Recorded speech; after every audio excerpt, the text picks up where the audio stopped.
Hey folks, Jimmy here, aka Palette of the Dead. Welcome back to the channel, and as per usual with any other videos on this channel, if you like this type of content, hit that like button, subscribe to the channel if you haven't already, and drop a comment down below. I love hearing back from you guys. It goes a massive way to helping out the channel too. Now, in this video we're going to continue with our series of looking at getting started with the Age of Sigmar, or if you're just looking to start a new army, this could give you some ideas. So, we have some rules in place with these videos as before. Now, the idea is that we in theory only have £200 to spend. However, obviously I am not going to be spending £200 on each individual army because, yeah, that would cost me a small fortune and I would be in debt very, very heavily for a long time, which I do not want to do. So, we're going to be spending £200. We're going to be looking at the idea of how much these cost on GW's website and also a third-party retailer. For this, the third-party retailer I've chosen is Wayland Games, but of course this is not an ad. So if you don't want to shop with Wayland Games, you can obviously choose many different third-party retailers such as Wayland Games, Goblin Gaming, Leodis Gaming, Alchemist's Workshops, and many, many more. Vote with your wallet. Yeah, choose the one that suits you, the pricing that suits you. Loyalty schemes are always worth looking into as well if any of them do them, so it's worth having a shop around just to get the best value for money.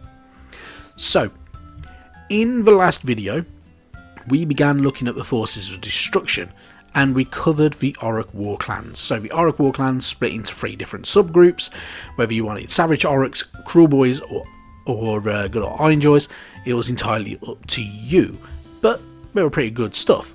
So we need to pick back up where we were and carry on with the forces that like to smash stuff up. So firstly, we're going to go with the Gloomspite Gitz. So these guys are obviously different to the Orcs. They're a lot smaller, but they are green and they are, in all honesty, a lot crazier as well. So to kick this off with, I would personally get the Gloomspite Gitz Vanguard box. This contains a Loon Boss, 3 Rock Gut Troggoths, 10 Squig Hoppers, and 20 Moon Clan Shooters. All of that comes in at £85 from GW, around about the £73 region from most third party retailers, and you're getting a good amount of units out of it. Now, the other thing with this is you can turn Moon Clan Shooters into stabbers just by changing their weapon, so it is entirely up to you, but a unit is 20, so if you are going to commit to doing some with swords, you need to do all of them with their swords and blades, in all honesty. Now, the other thing I would then add is a Rabble Rouser. Another hero type unit for the Gloomspite Gitz. Obviously, it's a secondary unit hero type unit, so he looks pretty cool, he's pretty interesting, very, very different, and that's where I would put my money, in all honesty. And then we're going to need more troops. I would pick up a box of stabbers. Now obviously, as I've already said, stabbers make Moon Clan Shooters as well, depending on which weapons you have, but you want some melee combatants as well, so this is why I would have stabbers over the shooters for at least 20 of the minis. So your choice how to do it, but that's how I personally would go about it. And then we're going to go for something else melee. We're going to go with some Loon Smasher Fanatics. The way these work is they can be hidden within a unit of whatever you've got. So if you've got stabbers, you could have your Loon Smasher Fanatics hidden within until they are within range, and then you can activate them, separate them out, and then swing them big massive balls and maces around and such like to cause damage, and away you go. So bit of fun. They're very different, and obviously if you've been collecting Stormbringer magazine like I have, you'll be familiar with these guys already. And then we've not got a lot of money left over, so I would add in a box of Snarlfang Riders. So these guys are really cool looking goblins riding wolves cavalry units. They look really, really nice. So these are the newer updated version of the minis for older ones, which were a bit rough looking, but also had a really, really good look to them and were really quite cool. And these guys are continuing that as well. So this is where I would put my money, in all honesty. Now, If you were to be following this list, all of these Gloomspite Gitz come in at a points value of 1020, and you're using very close to your entire budget on DW's website, so you're looking at £198.50. If you're using a third party though, £172.50, which is a better bargain overall, so you'd have a little bit change left over to maybe put in towards another unit if you wish to. And that's it for the green guys. We now need to move on to another force of destruction, and that is the Ogor Mawtribes. So, firstly, I would add in the Vanguard box, as per usual. So, another one. The box contains a Tyrant, an Iron Blaster, 2 Mournfang Riders, 4 Lead Belchers, 6 Gluttons, and 4 Noblars. So, it sounds like you're getting quite a lot with this one. So, it's a pretty good mix, and it's at the usual price of £85 in GW, £73 based at a third party retailer, and you're getting quite a lot of units. Obviously, some of these guys are older sculpts, so like the Lead Belchers, the Gluttons and the Noblars in particular are old sculpts, so they do need updating in my personal opinion. Whether GW get round to it, I do not know. However, the Tyrant is a really cool mini. I've got one, and it is a really good fun one to build. I've also got the Iron Blaster, which was also really cool as well. So it's definitely worth picking it up if you're going to go with the Ogor Mawtribes. Then I would add in some Iron Guts. You're only getting 4 minis for your army. They do have some build variations, so you might end up with some spare parts that you can do with whatever you want with. Entirely up to you, but that's how I personally would go. And then I would add in a Mournfang pack. So you already have 2 Mournfang Riders with that Vanguard box, so I would add in the Mournfang pack because you get 4 more Riders.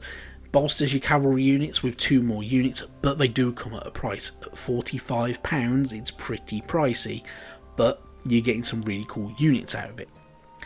And then finally, I'm going to add in something a bit bigger in the shape of the Stonehorn Beast Riders. Don't let it fool you though, this is only one mini. It does have different build options depending on how you want to go about doing it, but it's pretty beefy as well. So it has 14 wounds, so it's going to take a fair bit of punishment and hopefully do some damage if you're in control of it. Now, this army list would cost you your entire budget if you're buying from GW. That's right, a whole £200. If you're going to a third party retailer, in all honesty, it's still not that cheap. £187 in total, so there's not a lot of squiggle room left in there. But you do get a really good points value. It's 1,520 points, which is beefy. So you've got a really strong army to get going with that can do quite a bit of damage. So it's worth having a nosy at, and you know, if Mawtribes are your thing, then yeah, that list could do you very well. Now, before we end this video, there is one faction left. However, this has the lowest choice of units. So, for £200, your options are very limited when it comes to the Sons of Behemat. If you're going to GW, you could get yourself a Kragnos. He's £105. He's a really big chap, 18 wounds, and accounts for 720 points on his own, which is pretty beefy. So, if you were going to get him, to cap off hitting that £200 mark, the only other thing you do is add a Man Crusher mob, which gives you 3 giants, or as they're now called, gargants in the Mortal Realms. They're also really tough with 12 wounds each. So, you don't have a lot more variation after that. If you wanted to go to a third party store though, for instance, Kragnos can be in the region of around about £90, which means you could also have, say for instance, King Brod, which does mean that you're maxed out on your budget once again, but is also a very tough list. So King Brod himself has 40, that's right, 40 wounds, and he has build options. So if you wanted to not make him into King Brod, you wanted to make him into something different, one of the other Mega Gargants, which only have 35 wounds, so they're a little bit weaker. However, yeah, they're tough as hell to bring down. Genuinely, you know, on average from GW, £130 for these guys. For one mini is a lot of money, but then build options, that wounds total as well is absolutely amazing. Either way, it's a tough chap to bring down. You can add Kragnos into the vast majority of your other Forces of Destruction armies if you wish to, but yeah, it's your choice. Either way though, that is the end for this video. So, and it's also the end for the Forces of Destruction. So no matter which army you pick, there is a decent variation of minis you can get. Some with some very nice points values as well, some with some not so nice points values, and some with some very little variation in minis. But you can pick and choose as you go. Entirely up to you though, how you want to go about doing it. But with all that said, thank you very, very much for watching, and I will see you next time. Bye bye now.